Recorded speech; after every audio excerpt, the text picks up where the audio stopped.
Hello les frérots, j'espère que vous allez bien. On va voir ensemble quel est le business model qui m'a permis de générer au total cumulé 1,7 million de chiffre d'affaires sur les 2 dernières années. Donc ce business model, pour ceux qui ne connaissent pas, c'est l'OFM. L'OFM, on va voir ensemble ce que c'est, on va aller un peu creuser quel est ce business model, pourquoi pour certains il peut être littéralement le meilleur business model à faire et pourquoi pour d'autres peut-être pas forcément. On verra ça au cours de la vidéo. Alors cette vidéo, elle va plus servir aux gens qui sont pas forcément encore abonnés à la chaîne, étant donné que ceux qui sont déjà abonnés, vous savez ce que c'est le business model. Vu que les sujets des anciennes vidéos, c'était des sujets un peu plus creusés et beaucoup plus value nichés. On va voir plus d'extérieur quel est le business model d'OFM, pourquoi c'est un bon business model. Enfin bref, déjà dans un premier temps, qui je suis. Donc on va aller voir déjà mon petit compte Instagram qui était à la base mon compte manager avec lequel du coup je recrutais. Si vous ne savez pas encore ce que c'est, vous allez découvrir au fur et à mesure de la vidéo. Mais du coup, pour vous donner une idée, j'avais forcément de la proof, j'avais des résultats, que ce soit OF, dashboard, inflow, etc. directement sur mon Insta, étant donné qu'il y en a beaucoup et que ça date un peu, donc 98 semaines comme vous pouvez le voir. Il y a moyen oui, voilà, que ça lag un peu, bon, c'est normal. Donc, les dashs, etc. Tout ça, vous pouvez les retrouver sur mon Instagram, SK Boss Life.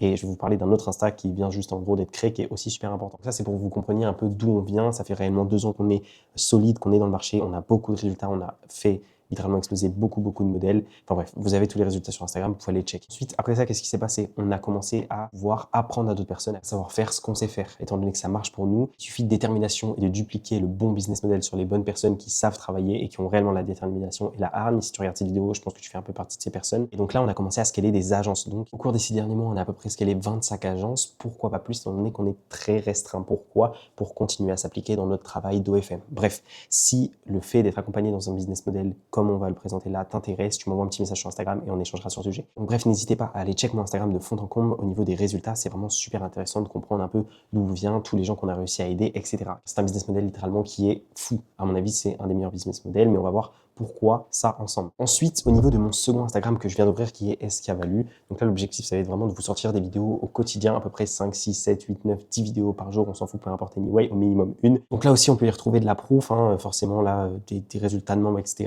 des testimonials, etc. Enfin bref, allez check l'Instagram, c'est intéressant. Les vidéos qui sortent chaque jour, vous pouvez littéralement comprendre un peu comment on fait les choses en OFM, pourquoi le contingence 2026 c'est pas forcément la meilleure idée, etc., etc. Bref, ça c'est pour le qui je suis et pourquoi c'est intéressant d'aller checker l'Instagram, de s'abonner, peut-être si vous avez une idée et une vision de faire du business. Bref, on va rentrer dans le sujet de la vidéo. Pour ceux qui sont intéressés par le fait de faire du business et réussir, restez jusqu'à la fin, c'est vraiment super intéressant. Du coup, ce qu'on va voir ensemble, c'est comment tout ça fonctionne, comment on fait concrètement notre argent, comment on reçoit concrètement cet argent, comment on manage les personnes avec qui on travaille, et bien d'autres choses. Vous allez voir au fur et à mesure de la vidéo. Comme je l'ai dit tout à l'heure, on va rentrer dans les détails pour que même si tu es totalement débutant ou que tu ne connais tout simplement pas l'OFM, tu puisses en gros savoir à la fin de cette vidéo si c'est quelque chose qui peut potentiellement t'intéresser ou non. Mais en soi, c'est assez simple. Si tu aimes le cash flow, tu vas aimer ce business, c'est obligatoire. Je vous ai préparé tout ça dans un format FAQ pour que ce soit un peu plus tac-tac, des questions que vous auriez pu vous poser. Du coup, hop, allez voir ensemble qu'est-ce que c'est exactement l'OFM. L'OFM, ça veut tout simplement dire OnlyFans Manager. En quoi ça consiste? On a une modèle, on l'aide avec ses réseaux, on va scaler ses réseaux, on apporte plus de fans sur ses plateformes privées et on aide à scaler cette base de fans et on rapporte plus d'argent, donc on peut toucher un pourcentage de ce qui est ramené tellement on a fait évoluer ce pourcentage. Enfin bref, OFM en gros ça veut dire OnlyFans Management pour ceux qui ne savaient pas.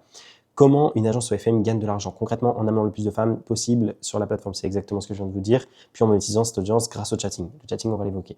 Pourquoi une créatrice accepterait de travailler avec une agence? Pourquoi cette fille aurait envie de travailler avec toi si elle gagne déjà de l'argent toute seule? Pour gagner évidemment plus d'argent. Tu as des connaissances, tu apportes des choses, je pense que tu t'en doutes, auxquelles elle n'a pas accès et qu'elle ne pourrait tout simplement pas faire toute seule.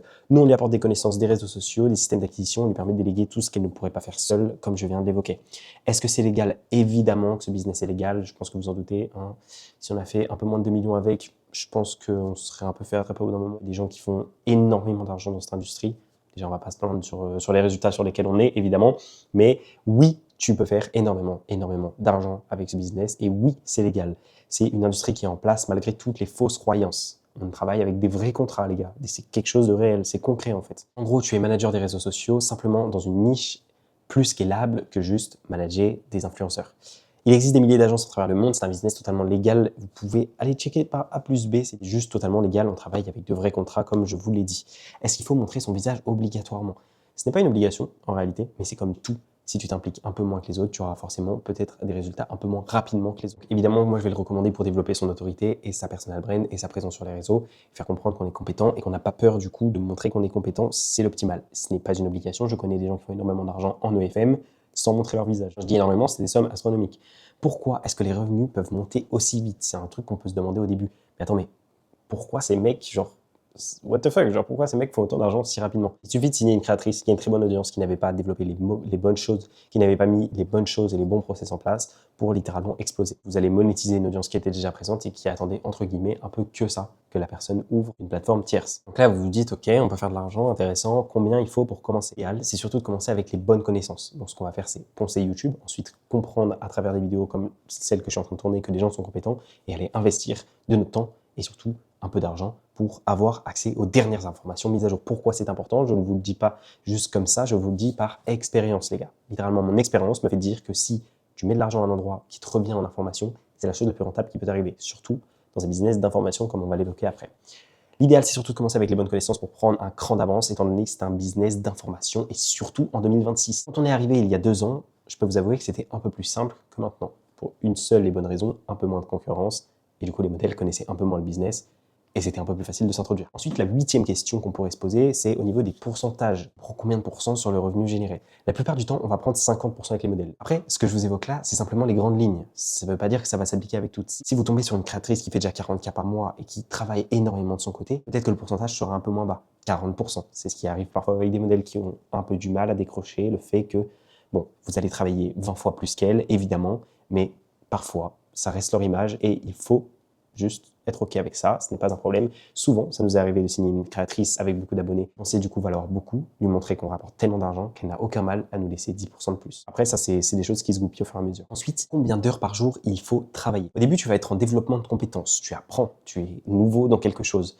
notamment sur Instagram, et tu vas surtout essayer de trouver ta première modèle avec qui collaborer. Donc, plus tu t'impliques, mieux ça sera. En revanche, il y a un truc qui est génial avec l'OFM, c'est qu'une fois que les choses tournent, c'est un business extrêmement délégable. Et il faut le faire de la bonne manière, évidemment. Tu vas pouvoir mettre des managers sur les différents pôles qui sont importants de ton agence. Le marketing, le chatting, le management des modèles. C'est les 3 trucs qui sont, en gros, les plus importants, les 3 piliers. Par contre, je ne serai jamais du genre à vous conseiller de trop déléguer. Ça, c'est un truc que j'ai noté parce qu'évidemment, c'est super important à comprendre. Pourquoi? Il faut toujours garder un minimum de contrôle. Un minimum de contrôle sur les choses pour éviter de se faire surprendre par une erreur qui pourrait être commise par les équipes. Je vous la fais en cours. Parfois, certains chatteurs parlent de la mauvaise manière avec des fans. Parfois, un VA va faire n'importe quoi au niveau de comment poster. Donc, si votre manager ne réagit pas assez vite, ça peut vous coûter énormément de temps et donc énormément d'argent et même de trust que les modèles vont vous apporter. Pour revenir sur la question initiale, donc le temps à dédier par jour, à un niveau auquel on est, donc avec mon associé, on travaille à peu près 4 heures par jour sur ce business model. 4 heures par jour. Bon, après, au fur et à mesure du temps, vous développez des compétences qui vous font forcément gagner du temps sur certains pôles de l'agence. Mais 4 heures par jour, il faut se rendre compte quand même que pour les sommes d'argent qu'on encaisse, c'est vraiment peu. On a délégué, c'est beaucoup de travail, et c'est surtout à vous de faire les choses et de se mettre dans la bonne bulle, la bulle donc on va dire vertueuse, qui fera que vous avez des bons managers et que vous leur apprenez bien, etc. Évidemment, là c'est quand vous êtes au top, top, top.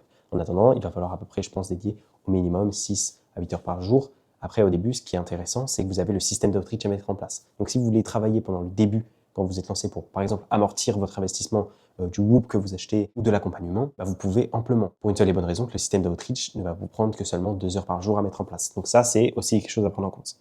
Ensuite, est-ce qu'on peut commencer seul? Oui, évidemment. Après, c'est comme dans tous les business, l'idéal, ça reste de se faire accompagner par des personnes qui ont déjà les résultats que tu veux obtenir, évidemment.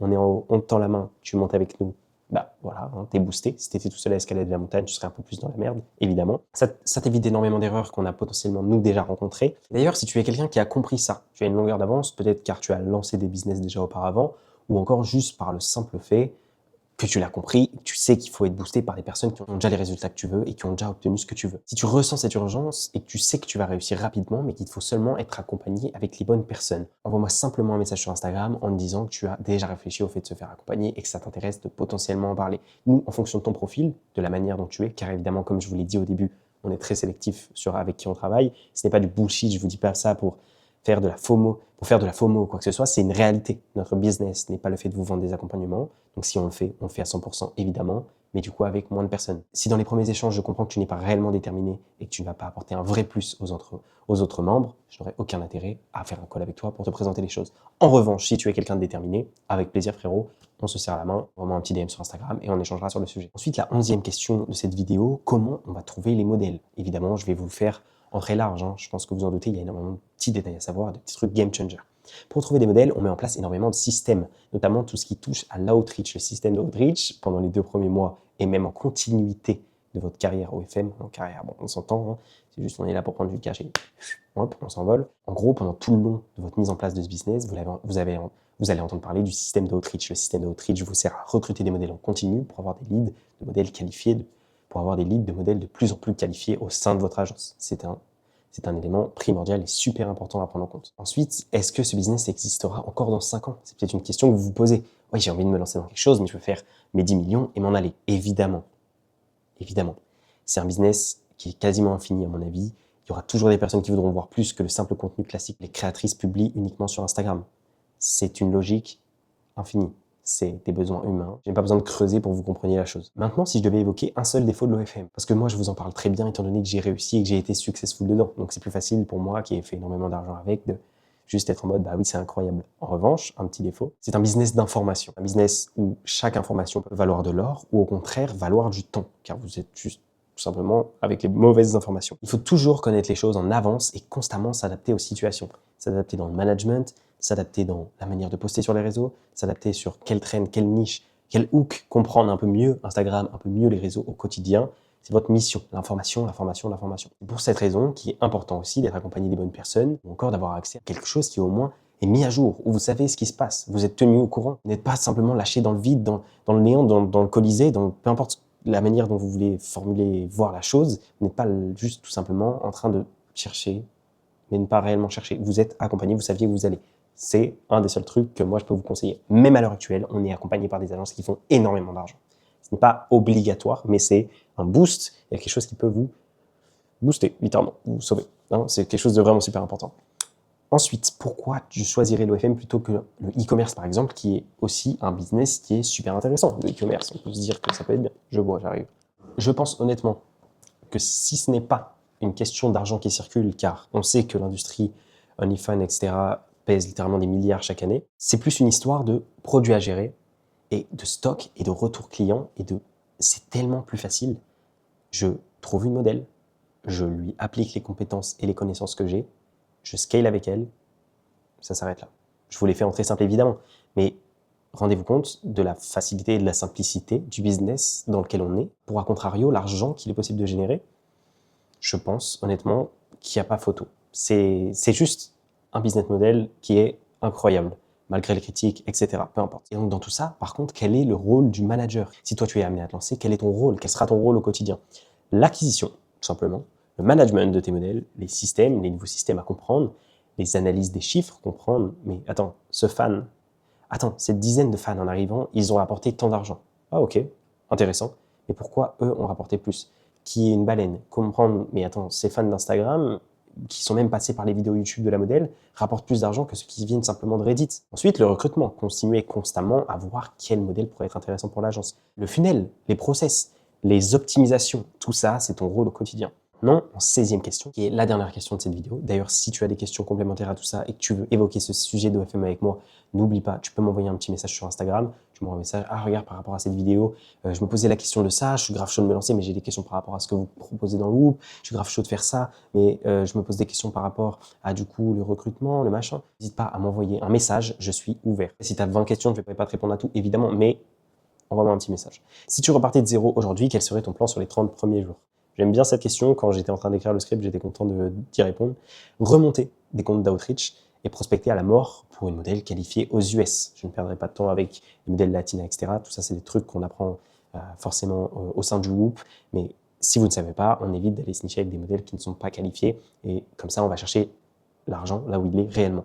Donc voilà, si je repartais zéro, c'est ça que je ferais. Avec les compétences que j'ai, je sais évidemment comment monter les comptes et comment faire les choses correctement, quel message envoyer. Donc c'est un peu plus facile évidemment, mais c'est ça que je ferais à l'heure actuelle. Bref, en finalité, si on fait un mini petit check de notre rôle concrètement, c'est d'optimiser le funnel de tous les comptes des modèles, hein, et les comptes que vous allez monter et les comptes qui sont déjà présents et les nouvelles audiences que vous allez créer, lui apporter toujours plus de trafic au quotidien, trouver la niche qui lui correspond et qui performe tout en restant cohérent avec son identité. C'est quelque chose de très important. Et ensuite de gérer toute la plateforme tierce, gérer toutes les plateformes, etc. Bref, je pense qu'on a fait un beau petit tour de tout ce que je voulais évoquer avec vous au sein de cette vidéo. N'hésitez pas toujours, je vous le rappelle, il y a les 2 Instagram que vous pouvez aller check. Pour ceux qui seraient intéressés suite à cette vidéo à lancer un business en tant qu'OFM, qui ont compris qu'en fait on est un manager des réseaux mais dans une niche beaucoup plus poussée et beaucoup plus intéressante. Le lien du groupe qu'on a monté avec mon associé qui est mis à jour toutes les semaines pour que vous ayez tout le temps les nouvelles informations du marché US que nous on reçoit dans le groupe privé, bam, en vidéo et dans la description. Sinon vous avez mes 2 Insta, SKValue pour la value et SKBoss Live pour mon ancien compte manager qui a été monté après. Les gars, on est sur une fin de vidéo. J'espère que je vous ai apporté un maximum d'informations pour les gens qui se posaient des questions par rapport à ce business. Et pour les autres, on se voit dans une nouvelle vidéo value la semaine prochaine.